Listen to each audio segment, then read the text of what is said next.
اچھا بھائی، یہ رمضان کا آخری جمعہ اور قضائے عمری، یہ بات صحیح ہے کہ جس شخص کی نماز قضا ہو اور معلوم نہیں کہ کتنی ہے تو وہ رمضان کے آخری جمعے کے دن 4 رکعت پڑھے، اس طرح کہ ہر رکعت میں سورہ فاتحہ کے بعد 7 دفعہ آیت الکرسی اور 15 دفعہ دوسری سورت پڑھے تو اس کی 700 سالوں کی نمازوں کا بھی کفارہ ہو جائے گا۔ محمد ندیم کراچی سے۔ بالکل نہیں ہے، 100% غلط ہے یہ بات۔ اگر آپ کے ذمے نماز قضا ہیں تو جب تک آپ پڑھیں گے نہیں وہ آپ کے ذمے سے ساقط نہیں ہوں گی، ان کو قضا کرنا پڑے گا۔ اس لیے اچھے بچوں کی طرح قضائے عمری شروع کر دیں۔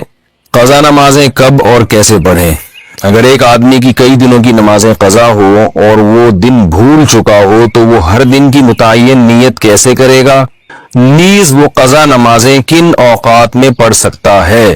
یہ محمد صاحب نے کراچی سے پوچھا ہے۔ یعنی ان کا خلاصہ یہ نکلا کہ قضا نمازوں میں تو ہمیں نہیں پتا ہوتا، جو قضا عمری خاص طور پہ پڑھ رہے ہوتے ہیں کہ کون سے دن کی کون سی نماز ہے، تو یہ خوب اچھی طرح سے سمجھ لیں، یہ سوال بہت زیادہ پوچھا جاتا ہے۔ قضا عمری کیسے ادا کی جائے، اس کی نیت کیسے کی جائے؟ آپ نے سب سے پہلے تو ایک ڈائری میں ایک حساب لکھنا ہے کہ میرے ذمے کی قضا نمازیں ٹوٹل کتنی ہیں، ایک اندازہ لگانا ہے کہ آپ بالغ کب ہوئے تھے اور اس کے بعد کون سی نمازیں آپ پابندی سے پڑھتی رہے ہیں، کون سی پابندی سے چھوڑتے رہے ہیں۔ جمعے کی نمازیں تو اکثر لوگوں نے پڑھی ہوتی ہیں۔ اس طرح ایک ظاہر 100% نتیجے تک تو آپ نہیں پہنچیں گے، ایک لم سم اندازہ لگا کے ایک غالب گمان جس طرف جائے آپ نے ایک ڈائری میں نوٹ کر لینا ہے کہ جی میری اتنے سال کی فجر کی نمازیں، اتنے سال کی ظہر کی نمازیں، اتنے سال کی عصر کی، اتنے سال کی مغرب کی، اتنے سال کی عشاء کی، اور وطر بھی مستقل ایک نماز ہے۔ نبی صلی اللہ علیہ وسلم کی صحیح حدیث ہے، ان اللہ زادکم صلاۃ الا وہی الوتر، اللہ نے ایک اور نماز کا اضافہ کر دی جو کہ وطر ہے، لیکن ظاہر ہے دوسری حدیثوں میں 5 نمازوں کو فرض قرار دیا گیا، تو اس سے پتہ چلتا ہے کہ وطر نہ تو 5 نمازوں جیسی فرض ہے اور نہ بالکل ایسی جیسے عام نوافل ہوتے ہیں۔ تو عبادات میں چونکہ احتیاط کے پہلو کو لیا جاتا ہے تو اس لیے حناف کا یہ قول ہے، امام حنیفہ کی یہ رائے ہے کہ وطر کے ساتھ سلوک ایسے کیا جائے گا جیسے فرائض والا ہوتا ہے، یعنی قضا پڑھی جائے گی احتیاط کے پہلو کی وجہ سے۔ فرض سمجھا نہیں جائے گا اس کو کیونکہ نمازیں تو 5 فرض ہیں، لیکن بالکل اس کو اگنور نہیں کیا جائے گا، تو اس لیے احتیاطاً وطر کی قضا بھی واجب ہے۔ تو آپ نے یہ اس 5 نمازیں اور وطر کا اندازہ لگا لیے کہ وہی یہ اتنے سال کی بنتی ہیں، اور ایک ڈائری میں آپ نوٹ کر لیں۔ میں ڈائری میں نوٹ کرنے کا اس لیے کہہ رہا ہوں کہ یہ تجربے پر مبنی ایک حقیقت ہے، مشاہدے پر مبنی، کہ جو صرف حافظے پر چلتے ہیں وہ کنفیوز ہی رہتے ہیں ساری زندگی، وہ پھر بھول جاتے ہیں کتنی پڑھی کتنی رہ گئی۔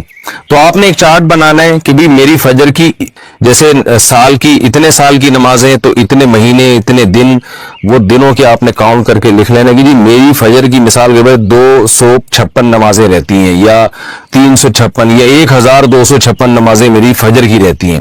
تو آپ نے ایک لکھ لیا، اس کو پھر ظہر کا لکھ لیا، عصر کا لکھ لیا، مغرب عشاء اور وطر کا لکھ لیا آپ نے۔ اس کے بعد جب آپ پڑھنا شروع کریں تو پڑھنے کے اوقات کیا ہیں کہ جو 3 مکروہ اوقات ہیں، سورج نکلتے وقت، زوال کا وقت جب سورج بالکل سر پر ہوتا ہے، اور ایک غروب آفتاب کا وقت جب سورج غروب ہو رہا ہوتا ہے، یعنی غروب سے 20 منٹ پہلے، 15-20 منٹ پہلے، اور فجر میں طلوع آفتاب اور تقریباً 15-20 منٹ کا وقت، یہ وقت اور زوال کے 10 منٹ آپ لگا لیں۔ اس ٹائم کے علاوہ آپ جب چاہیں قضاء عمری پڑھ سکتے ہیں اور جون سی چاہیں نماز آپ پڑھ سکتے ہیں، یعنی یہ بھی ہو سکتا ہے فجر میں آپ عشاء پڑھیں اور عشاء میں فجر پڑھیں، تو جو نماز جب چاہیں آپ پڑھیں، کوئی پابندی نہیں ہے۔ اب آپ کے پاس ایک چیز آ جائے گی سامنے کہ میری فجر کی اتنی ہے، ظہر کی اتنی، عصر کی اتنی، مغرب کی، عشاء کی اور وطر کی اتنی۔ اب آپ کو یہ بھی اختیار ہے، چاہیں تو آپ فجر کے ساتھ فجر پڑھ لیں، ظہر کے ساتھ ظہر پڑھ لیں، عصر کے ساتھ عصر پڑھ لیں، اور اپنی ڈائری میں اس کو مائنس کرتے جائیں کیونکہ بعض دفعہ جوش چڑھتا ہے، آپ قضاء عمری پڑھنا شروع کرتے ہیں اور پھر کچھ دنوں میں جوش ٹھنڈا ہو جاتا ہے، آپ بھول جاتے ہیں، پھر کچھ دنوں بعد دوبارہ جوش آتا ہے تو آپ کو یاد ہی نہیں ہوتا کتنی پڑھی تھی میں نے، تو ساری زندگی آپ کنفیوز رہتے ہو، بھی شیطان کو موقع مل جاتا ہے سستی پیدا کروانے کا۔ تو آپ نے کیا کیا بھائی، وہ مائنس کرتے رہے۔ اس طرح بھی پڑھ سکتے ہیں، 5 نمازوں کے ساتھ 5 پڑھ لیں اور وطر کے ساتھ وطر پڑھ لیں۔ یہ بھی کر سکتے ہیں کہ پہلے ساری فجر کی نمٹا دیں آپ، اور فجر کے ساتھ فجر کے ساتھ فجر، پھر ظہر کے ساتھ بھی فجر، پھر عصر کے ساتھ بھی فجر، یہ بھی کر سکتے ہیں۔ اور یہ بھی کر سکتے ہیں کہ آپ نے کوئی 1 گھنٹہ متعین کر لیا، بھائی اس میں نے صرف قضاء عمری ہی لوٹانی ہے، تو چاہے پہلے ساری فجر کی پڑھ لیں یا ساری ظہر کی۔ آپ یہ کہہ سکتے ہیں بھائی ظہر کی نماز لمبی ہے اور عصر کی اور عشاء کی لمبی، تو یہ والی پہلے نمٹا دوں، تو ظہر پہلے نمٹا دیں ساری، اور ترتیب سے بھی پڑھ سکتے ہیں، ہر طرح سے آپ کو اختیار ہے. بس آپ نے وہ جو ایک لکھی ہے نا تعداد، اس میں روز بروز کمی کرنی ہے آپ نے. اور علماء کہتے ہیں کہ جن کے ذمہ قضاء عمری ہے، کم از کم ایک دن کی نمازیں ان کے ذمہ لوٹانا لازم ہے. اور وہ بھی نہ کر سکیں، یعنی اس کے باوجود بھی قضا پوری نہ ہو سکے، تو پھر وصیت کرنی پڑے گی کہ میں روزانہ ایک دن کی نمازیں پڑھ رہا ہوں یا پڑھ رہی ہوں، لیکن اس کے باوجود میری نمازیں میری زندگی میں پوری نہیں ہو رہی. تو پھر آپ وصیت کر دیں، تو اللہ کی رحمت سے امید ہے کہ انشاءاللہ وہ معاف ہو جائیں گی. لیکن کم از کم ایک دن کی نمازیں آپ پڑھیں. اور ہمت والے لوگوں کو ہم نے دیکھا ہے کہ وہ بہت جلدی کئی سالوں کی نمازیں لوٹا لیتے ہیں. ہمارے ایک بزرگ تھے، ہمارے حضرت مفتی رشید احمد صاحب کے پاس آیا کرتے تھے. وہ 50 سال کی عمر میں اللہ نے ان کو توبہ کی توفیق دی، بالکل لائف چینج کر دی.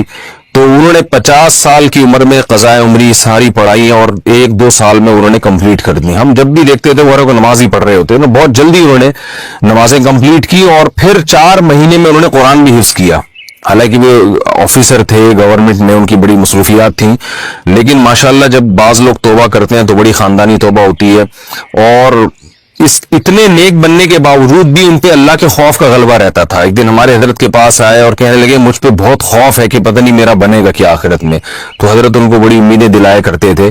ہمارے حضرت نے ان کو اجازت بیعت بھی دی. تو ایسے لوگ بھی ہیں، لیکن بہرحال آخری درجہ یہ ہے کہ آپ ایک دن میں کم از کم ایک دن کی نمازیں ضرور لوٹائیں.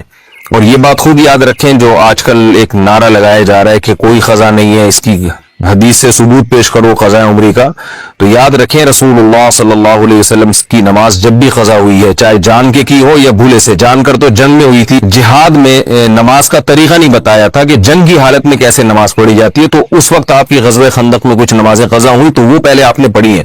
تو یہ پوری امت کا اجماعی مسئلہ چلا آ رہا ہے. حتیٰ کہ ابن تیمیہ رحمہ اللہ تعالی جو بعض مسائل میں اجماع امت سے انہوں نے اعراض کیا ہے، ان کا بھی یہی قول ہے کہ نمازوں کی قضا پڑھی جائے گی. تو یہ اب 15ویں صدی میں کچھ لوگوں نے یہ ایک شوشہ چھوڑا ہے کہ جو نمازیں قضا ہوئی ہیں وہ صرف توبہ سے معاف ہو جاتی ہیں، اور وہ کہتے ہیں اس پر کوئی حدیث نہیں ہے. تو بھئی حدیث جو دعویٰ کرتا ہے حدیث اس کے ذمہ. نبی صلی اللہ علیہ وسلم نے فرمایا البینۃ علی المدعی والیمین علی من انکر، کہ دلیل اس کے ذمہ جو دعویٰ کرتا ہے. نمازیں جب قضا ہوتی ہیں تو آپ یہ دعویٰ کر رہے ہیں کہ وہ قضا کیے بغیر صرف توبہ سے معاف ہو جائیں گی، تو آپ کے ذمہ دلیل ہے. ہم تو حدیث میں جب بھی دیکھتے ہیں جب بھی نماز قضا ہوئی ہے توبہ کافی نہیں سمجھی گئی ہے، اس کو قضا بھی کیا گیا ہے.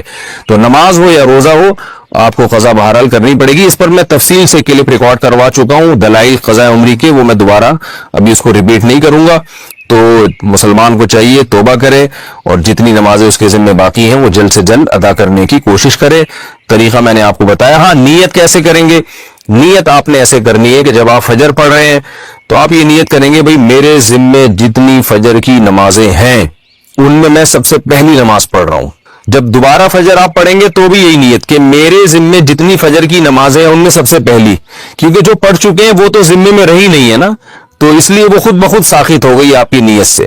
تو ہر دفعہ ظہر میں بھی یہی نیت کہ میرے ذمہ جتنی ظہر کی نمازیں ہیں میں ان میں سب سے پہلی نماز پڑھ رہا ہوں. تو جب دوبارہ ظہر پڑھیں گے تو بھی یہی نیت کہ میرے ذمہ جتنی ظہر کی نمازیں باقی ہیں ان میں سب سے پہلی. جو پڑھ چکے ہیں وہ تو باقی نہیں رہی نا، تو وہ تو نیت میں آئیں گی نہیں. تو اس طرح ہر نماز میں یہی نیت کرتے چلے جائیں. آج لوگ ہاتھ اٹھا کے دعا مانگتے ہیں، ان کو پتہ ہی نہیں کہ مانگنا کیا ہے. ہم 2-4 چیزیں مانگنے کے بعد دعا کے الفاظ ختم ہو جاتے ہیں. تو ایک دعا مانگا کرو لازمی، اللہم انی اعوذ بک من خزی الدنیا